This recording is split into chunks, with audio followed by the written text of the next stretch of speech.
Welcome to Digital Groundwork. I'm Amelia Grant.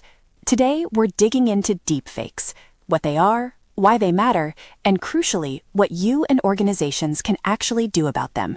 Harinder Verma, thanks for joining. Thanks, Amelia. Good to be here. Let's start with a story. Short, but it shows the stakes. In 2022, a 1-minute video of Ukrainian President Volodymyr Zelensky circulated online, telling troops to lay down their arms. It was fake. Hackers even tampered with a TV news ticker to make it look real. Platforms removed it. Zelensky posted a real video. Damage contained, this time. But that moment, it's why people started paying attention to deepfakes beyond Wyoming internet memes. Right. And it shows how a relatively crude fake can be dangerous in a tense context. The context amplifies the harm. So, Harinder, what exactly is a deepfake in plain language? Deepfakes are synthetic media, video, audio, images, where someone's likeness, voice, or actions have been convincingly manipulated or entirely generated using AI, usually deep learning. There are a few technical flavors: face swap videos, lip sync or talking head edits, voice cloning, and wholly synthetic characters that never existed. Break that down for listeners. How do face swaps and voice clones actually work? Sure. For face swaps, a model is trained on many images of two people, the target and the source. The system learns the target's face from lots of angles and replaces the source's face frame by frame, trying to keep head movement, mouth sync, lighting, and shadows plausible. Lip sync models animate a still or a clip so lips and facial muscles match provided audio. Voice cloning uses even a few seconds of someone's speech to model timbre, prosody, accent, then can generate new speech in that voice. And you can combine all of that. That's unnerving. I mean, you listen to someone's voice and you assume it's them, right? Exactly. Humans are wired to trust faces and voices. That psychological trust is part of why deepfakes are so powerful. Let's walk through harm. We've seen political fakes, we've seen celebrity and sexual deepfakes, and we've seen scams that target ordinary people and big companies. Harinder, can you give us some real examples? Absolutely. Beyond Zelensky, there was Wolf News, synthetic English-speaking anchors used by pro-China actors to push talking points as if from a Western outlet. In the U.S., before the 2024 election, robocalls used AI to mimic President Biden, discouraging people from voting. That led to charges for voter suppression and FCC proposals for big fines. Then, on a different spectrum, explicit AI-generated images of Taylor Swift spread widely. One post reportedly reached over 47 million views before removal. And those cases sparked policy debates about non-consensual AI porn. And on the scam side, there was that Jennifer Aniston story? Yes. Reports described a 43-year-old man in the UK who was targeted with AI-generated videos and messages posing as celebrities like Jennifer Aniston, persuading him to send money as Apple gift cards and to share personal information. Similar scams used fake Brad Pitt or Owen Wilson. One French woman reportedly lost £700,000 to a Brad Pitt impersonator. And on the corporate side, Arup Group reportedly lost $25 million after scammers used deepfake video to impersonate senior executives during a call, tricking a finance employee into approving transfers. Wow, 25 million. That really drives home how this is not just a prank. So, Harinder, what makes deepfakes particularly hard to stop? Several things. Scale, the tools are cheap and accessible. Accessibility. User-friendly apps require no technical expertise.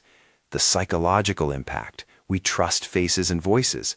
And the erosion of trust, sometimes called the liar's dividend, where people dismiss real evidence as fake. Technically, there's an arms race too. Generators and detectors keep adapting. Let's pause for a second. How good are detectors right now? Can we rely on technology to flag fakes? Detectors exist and are improving. Historically, forensic methods looked for artifacts, odd blinking, inconsistent lighting, flicker.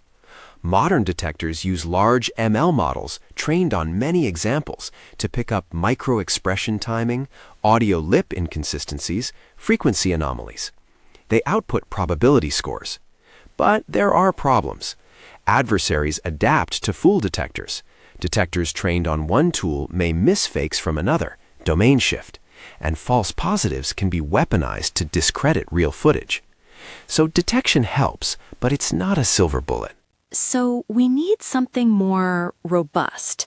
I keep hearing about watermarking and provenance, C2PA and stuff. Explain that, Harinder. Yes, there's a shift from trying to catch fakes to proving what's real. Watermarks can be visible on-screen labels or invisible digital marks embedded in pixels or audio waveforms. Major labs have committed to watermarking outputs, but watermarks can be removed or degraded by editing. Content provenance, like the C2PA standard, uses cryptographically signed content credentials that travel with an asset. A credential can record who created the content, what edits were made, and whether an AI tool was involved. Systems like the workflow described by Steg AI read the watermark, retrieve the credential, analyze edits, and mark an asset as verified or unverified. It's about building a trusted trail. That sounds promising, but also fragile. If someone crops or re-encodes an image, the mark could be gone. Right. Invisible watermarks can be weakened by compression or cropping, and bad actors simply won't use provenance. So provenance is most powerful when embedded by reputable devices and platforms, cameras, phones, newsrooms, so that trustworthy sources carry that cryptographic history. We should talk legal responses too. The U.S. has a bunch of proposals. No Fakes Act, for instance. Harinder, what does that do? The No Fakes Act aims to create a federal right of publicity for people's name, image, and likeness, including digital replicas. It would give people more control over commercial uses of their likeness, define licensing rules for digital doubles, and set liability frameworks for platforms and studios. It's part of a patchwork of federal and state measures that also target non-consensual deepfake porn and election-related deepfakes. But U.S. law remains reactive and fragmented. And in Europe? The EU's Digital Services Act and AI Act require big platforms to assess systemic risks and impose transparency obligations for AI content. The EU is also investigating xAI's Grok for allegedly failing to prevent non-consensual sexual deepfakes on X. Violations could mean fines up to 6% of global revenue. Denmark is proposing a law to broadly ban sharing misleading deepfake content that imitates personal characteristics, with compensation for victims emphasized over criminal penalties. Other countries, like South Korea, have targeted deepfake porn and election manipulation too. Globally, the trend is towards stronger consent rules and transparency for political content. Harinder, in your work advising banks and media outlets, what practical steps are you recommending right now? For organizations, tightened security policies around payments, require multi-factor approvals for large transfers, logged written confirmations, and don't act solely on unexpected video or voice calls.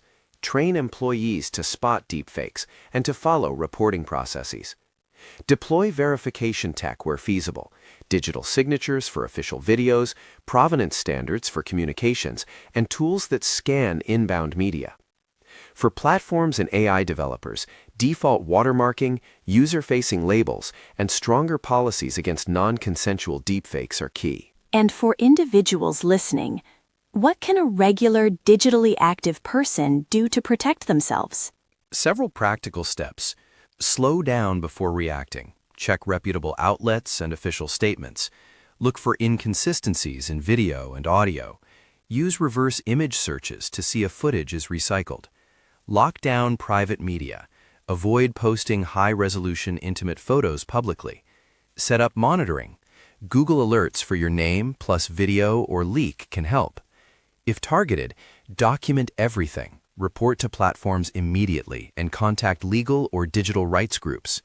For scams, verify urgent requests over a second channel and use shared verification phrases with family or key colleagues. Let me interrupt, just short. What about those verification phrases? Do they actually help? They do. If a family agrees on a code word that should appear in any unusual request, it's a simple barrier that complicates impersonation. It's not foolproof. Attackers can extract information, but it raises the bar. Yeah, okay. Here's a quick myth check.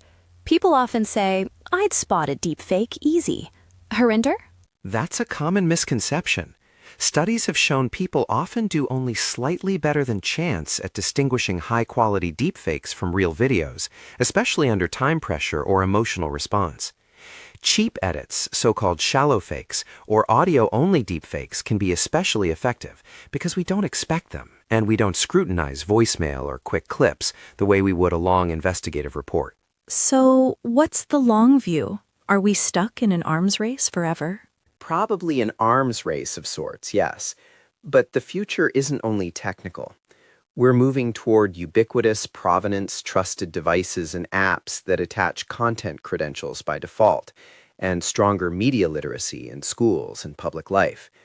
More countries will likely impose labeling or consent requirements.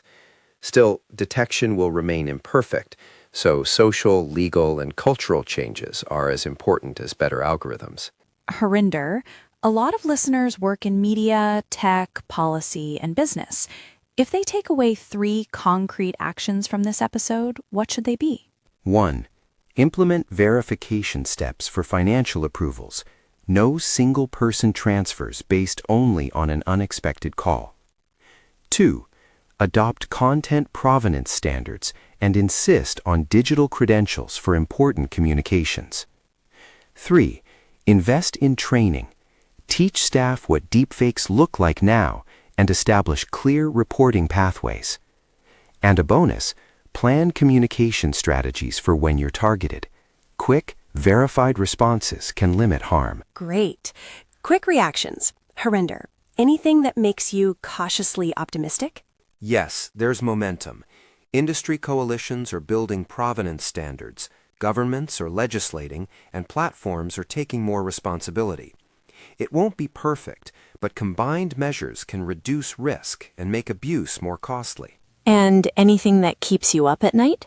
The democratic angle.